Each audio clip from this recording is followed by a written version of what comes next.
Shalom, shalom, bien-aimés dans le Seigneur, que la paix et la grâce du Seigneur soient avec vous encore aujourd'hui. Amen. Notre Dieu est merveilleux. Alléluia. Il nous, il nous parle tous les jours, notre Dieu. Il nous ramène à l'ordre. Il nous ramène sur le droit chemin. Parce qu'il voit que nous faisons tout et n'importe quoi. Rien de ce qui peut plaire à Dieu. Alléluia. Aujourd'hui, je voudrais parler des familles.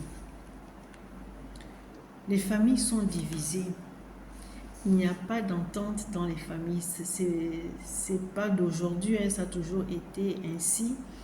Mais je crois que les choses peuvent changer si on essaye un peu de se comprendre.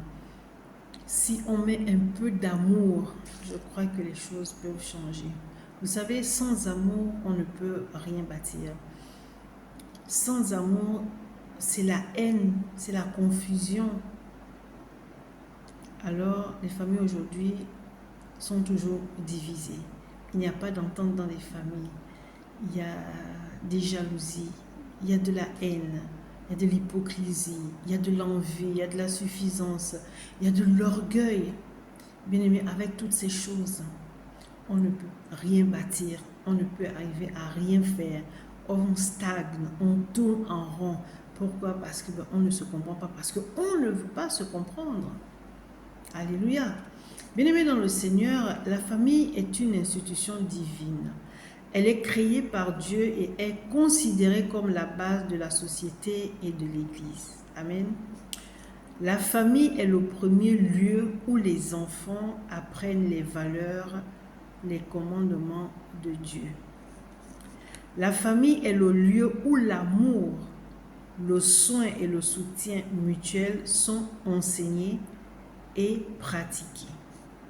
Les parents ont la responsabilité de prendre soin de leurs enfants, de subvenir à leurs besoins et de les guider spirituellement. Pourquoi les familles sont divisées? Pourquoi il n'y a pas de l'ordre dans les familles? Parce que les parents aussi sont devenus des missionnaires. Le père est démissionnaire, la mère est démissionnaire, donc les enfants sont livrés à eux-mêmes. Vous voyez, pourquoi je parle de famille? Parce que c'est le Seigneur qui m'a demandé de parler de famille. Au début, le Seigneur m'a dit, est-ce que tu sais ce que c'est qu'une famille? J'ai dit non. C'est peut-être bête, mais j'ai dit non. Il me dit, voilà. Pour qu'il y ait une famille, il faut qu'il y ait deux personnes qui s'unissent. Deux personnes de sexe opposé. Donc, un homme et une femme. Et ces deux s'unissent et font des enfants. Donc le père, la mère et les enfants forment une famille. Alléluia. Et cette famille, il faut l'entretenir. Cette famille, il faut qu'il y ait la paix, qu'il y ait l'amour, qu'il y ait l'unité. Mais si on ne trouve pas ces valeurs dans une famille, la famille ne peut pas prospérer. Et le Seigneur pouvait me dire que nous avons limité la prospérité à l'argent, alors que ce n'est pas forcément l'argent. Une famille où il y a l'entente, c'est-à-dire qu'il y a la paix, il y a l'amour, il y a l'unité, il y a de la joie. Alléluia. Mais quand il n'y a pas toutes ces valeurs, c'est la débandade, c'est la tristesse, c'est les incompréhensions à ne plus en finir. Alors, nous devons prendre soin, nos parents, des enfants. Nous allons, à la lumière de la parole de Dieu, dans le livre de 1 Timothée, chapitre 5, verset 8, je lis la parole de Dieu avec respect. La parole de Dieu nous dit ceci. Si quelqu'un n'a pas soin des siens, et principalement de ceux de sa famille, il a renié la foi, il est pire qu'un infidèle. Il est pire qu'un infidèle. Tu as renié la foi. C'est-à-dire que tu abandonnes tes responsabilités. En gros, tu es démissionnaire. Et lorsque tu es démissionnaire, toi, parent, on va dire par exemple le père, tu n'as plus d'autorité, tu ne peux rien dire dans la maison parce que tu ne participes à rien. Tu es comme un étranger dans la maison. Donc, tu perds ton autorité. tu n'apportes rien à la maison, tu n'éduques pas les enfants, tu as tout abandonné dans les mains de la mère. Et comment veux-tu que les enfants te respectent? Toi-même, tu perds ton autorité. Toi-même, tu fais en sorte que les enfants ne te respectent pas. Alléluia. Les parents ont des responsabilités envers leurs enfants, notamment celle de les élever dans la droiture et de leur enseigner les valeurs normales, des valeurs plutôt morales et spirituelles. Proverbe 22, 6 nous dit ceci, je lis la parole de Dieu avec respect dans le livre de Proverbes, chapitre 22 au verset 6. Instruis l'enfant selon la voie qu'il doit suivre, et quand il sera vieux, il ne s'en détournera pas. Instruis l'enfant selon la voie qu'il doit suivre, et quand il sera vieux, il ne s'en détournera pas. Mais si tu n'as pas instruit l'enfant selon les voies qu'il doit suivre, l'enfant n'a reçu aucune éducation. Quand il sera vieux, qu'est-ce qu'il va faire? Un enfant qui n'a jamais eu de ses parents de l'amour, un enfant à qui on n'a jamais dit je t'aime, un enfant à qui on n'a jamais porté attention, un enfant à qui on n'a jamais, je sais pas moi, avec qui on n'a jamais passé un temps, je sais pas moi, entre père et fils, vous avez quand même des choses à vous partager, mais il n'a jamais connu ça. Qu'est-ce que tu attends de cet enfant que tu n'as jamais enseigné? Tu n'as jamais pris le temps de parler avec lui entre hommes, de dire on va sortir, on va jouer, les garçons aiment les voitures, les garçons aiment le foot. Tu n'as pas ce temps. Je m'adresse à toi, père. Et qu'est-ce que tu veux que l'enfant te rende plus tard? Il ne pourra jamais te dire je t'aime, il n'a jamais eu ça de toi, il n'a jamais reçu ça de toi, il n'a jamais reçu l'amour de toi. On ne peut donner que ce qu'on a reçu, mais il n'a jamais rien reçu de toi. Qu'est-ce que tu veux qu'il te donne? Alléluia. Il en est de même pour les mères. Je vais citer quelques valeurs morales, excusez-moi. L'amour, la bienveillance, la bonté, la dignité, la discipline, la douceur, la fidélité, l'engagement. Toutes ces valeurs, nous devons les avoir. Nous devons les pratiquer. Mais si dans un foyer, il n'y a pas ces valeurs, chacun fait ce qu'il veut. Chacun donne ses lois. Il n'y a pas de principes qui ont été donnés. Il n'y a pas de limite. Donc l'enfant se donne à tout vent de doctrine. Le père parle, il reprend n'importe comment. La mère parle, il reprend n'importe comment. Il n'y a pas de respect. Pourquoi? Parce que ces valeurs n'ont pas été données. Les valeurs spirituelles, l'amour, la compassion, l'humilité, la gratitude, la vérité, la justice. Si toutes ces valeurs aussi ne sont pas données, c'est encore la débandade. Alléluia. Les enfants sont, je vais m'adresser aux enfants. De la même manière que les parents doivent prendre soin de leurs enfants, les enfants doivent respecter les parents. Les enfants sont appelés à honorer et à respecter les parents, ce qui inclut l'amour, l'obéissance et la reconnaissance. Un enfant doit aimer ses parents. Un enfant doit être obéissant. Un enfant doit être reconnaissant. Bien-aimés dans le Seigneur, vous voyez, il y a des enfants, parce qu'ils ont grandi, ils occupent des bons postes et tout, ils oublient les parents.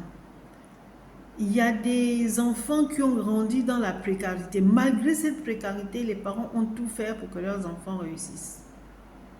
J'aimerais dire ici que tous les parents ne sont pas des missionnaires. Amen. Alors, ces enfants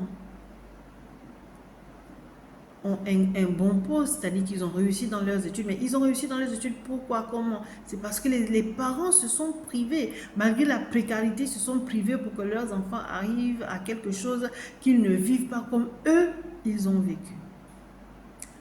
Maintenant, toi, au lieu d'être reconnaissant, tu ignores tes parents. Pourquoi? Parce que là où ils habitent, tu ne peux plus mettre les pieds là-bas. Mais tu oublies que c'est là où tu as grandi. Tu oublies que c'est là où tu as étudié. Tu oublies que c'est là où tu as mangé, où tu as dormi. Si tu trouves que tes parents ne sont pas dans un endroit où tu peux mettre les pieds, qu'est-ce que tu dois faire, toi qui as réussi, enfant? Un peu de reconnaissance. Mais loue à tes parents, bien conçu à tes parents une maison décente. Mais tu ne peux pas rester des jours et des jours, des mois, des années, voir. Tu ne vas pas voir tes parents. Pourquoi? Bon, tu es trop occupé. Euh, tu n'as pas que ça à faire. Il n'y a pas urgence. Ma voiture ne peut pas arriver là-bas. Regardez comment les enfants sont ingrats. Regardez un peu votre ingratitude. Nous allons aller à la lumière de la parole de Dieu dans le livre de Éphésiens chapitre 6 à partir du verset 1 au verset 3. Voici ce que la parole de Dieu nous dit. Enfants, obéissez à vos parents selon le Seigneur, car cela est juste. La parole de Dieu nous dit d'obéir à nos parents. Je m'adresse ici aux enfants. Vous savez, quel que soit l'âge que tu as, quand tes parents vivent encore, pour tes parents, même si tu es président de la République, tu es enfant. Alors, tant qu'ils vivent, tu as le devoir d'être reconnaissant, tu as le devoir d'être obéissant, tu as le devoir de prendre soin de tes parents. Je lis le verset 2. Honore ton père et ta mère, c'est le premier commandement avec une promesse.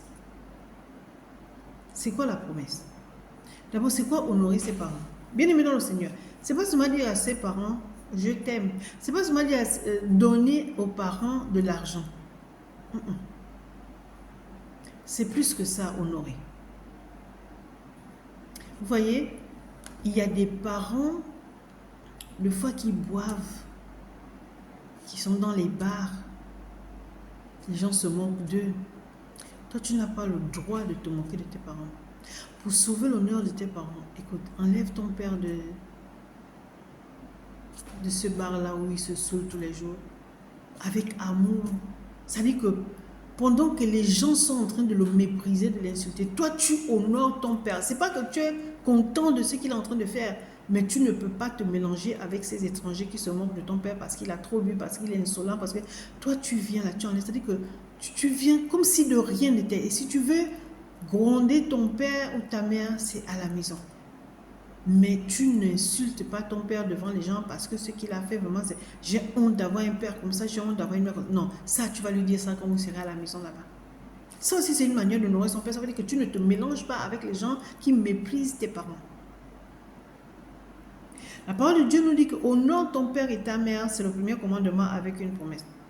Et c'est quoi la promesse? Afin que tu sois heureux et que tu vives longtemps sur la terre. Bien-aimé dans le Seigneur, tu as beau être ce que tu es, PDG, je ne sais pas, ministre, président de la République, tu es heureux parce que, tu te dis que tu es heureux parce que, tu as tout ce que tu veux, il ne te manque rien, les gens sont à ton service, tu fais comme tu veux. Mais il y a quelque chose qui te manque. Il y a quelque chose qui te manque. Tant que tu n'honores pas tes parents, la parole de Dieu dit que tu ne peux pas être heureux parce que si tu les honores, voici la promesse afin que tu sois heureux et que tu vives longtemps sur la terre. Mais si tu ne les honores pas, ce sera un semblant de bonheur parce que quelque part dans ton cœur, il y a quelque chose qui te dit mais tes parents sont là, tu ne peux pas les laisser comme ça. Mais tu es tellement fier de toi, tu es tellement fier de ta réussite, mais tu oublies que cette réussite, c'est grâce à tes parents. Vous voyez, il y a beaucoup de personnes aujourd'hui qui sont malheureux, qui n'avancent pas parce qu'il y a de la sorcellerie, pas parce que... Non, ce sont eux-mêmes. Ils ont abandonné les parents, alors qu'ils peuvent s'occuper des parents. Mais ils abandonnent. Et tu te dis, mais j'ai appris, j'ai des diplômes et tout, je dépose les dossiers, on me dit que c'est le profil demandé, on va t'appeler. On ne t'appelle pas, pourquoi? À un moment donné, va chez tes parents. Ils vont seulement déclarer un seul mot sur ta vie et les choses vont se décanter. Et les choses vont se décanter. Peut-être que tes parents t'ont insulté, t'ont rejeté, t'ont humilié. Ça arrive, il y a beaucoup de parents qui sont comme ça. Et tu t'es juré de ne plus jamais leur parler. Tu t'es juré de ne jamais les pardonner. Et tu as dit fin. Je n'ai plus rien à faire, je n'ai plus rien à voir avec eux. C'est vrai, ils t'ont insulté, ils t'ont rejeté, ils t'ont humilié. Mais pour toi-même, pour ton propre bonheur, va t'humilier devant eux. Ils vont déclarer une parole. Ils vont déclarer une parole. Quand tu auras fait ça, avec un cœur sincère, les portes seront ouvertes.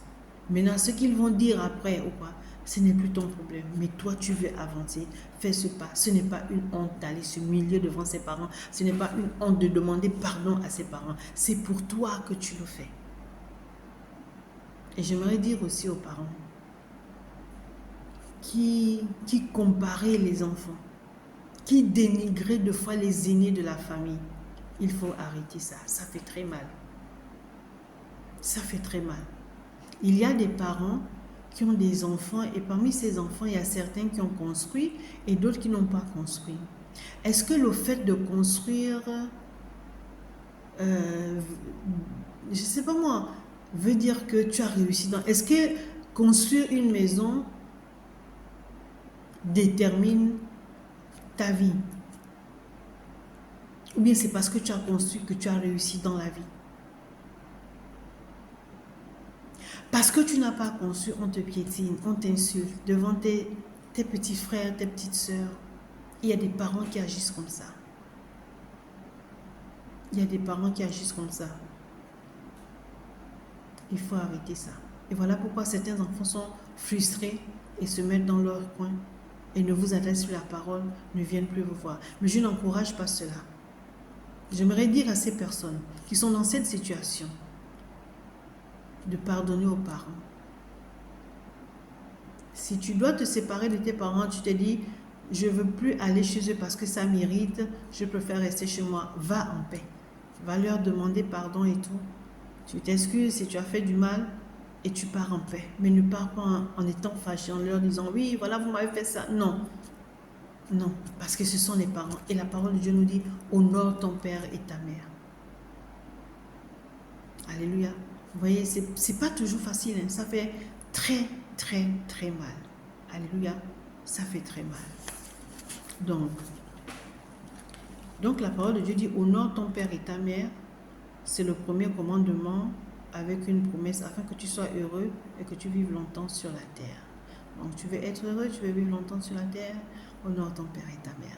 Ce n'est pas facile, mais ce n'est pas impossible. Alléluia. Dieu est merveilleux. Amen.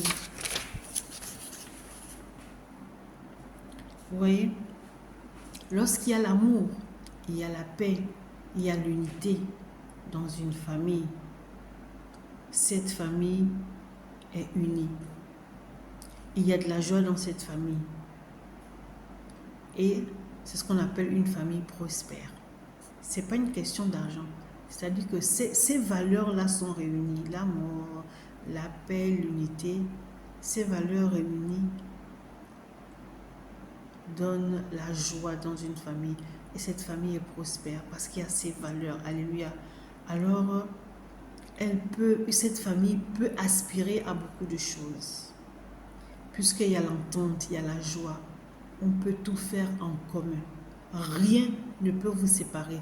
Rien ne peut venir casser cette belle ambiance, cette belle harmonie. Alléluia. Amen. Donc, bien-aimés dans le Seigneur,